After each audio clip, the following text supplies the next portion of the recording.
Hi, it's me again with Corel tips and tricks. A couple of ways about making rounded corners on a rectangle or a square and get two different looks, tighter or looser corner. Of course, we can always take a rectangle,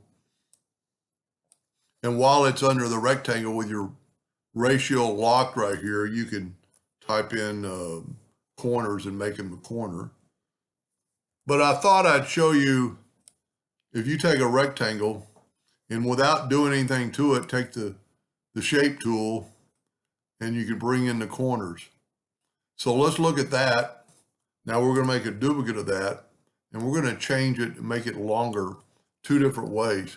Let's go ahead and make them thicker so we'll be able to see a little bit better of it, and a little bit thicker than that maybe.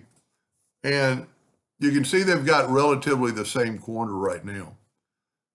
But if you take this one, or basically they're the same box, if you take this one right here and go to Object and convert it to a curve, and then take your shape tool and select these nodes, holding down the control button and bring it down, versus just taking this and bring it down.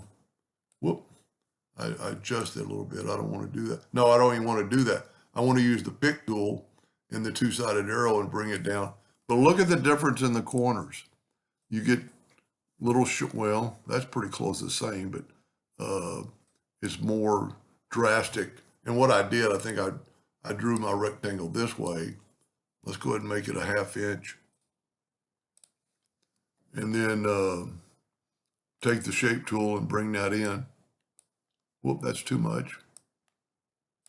So to just give it a little bit rounded corners. We'll go ahead and make a duplicate of that, move it over, and let's go ahead and go to Object and convert it to a curve.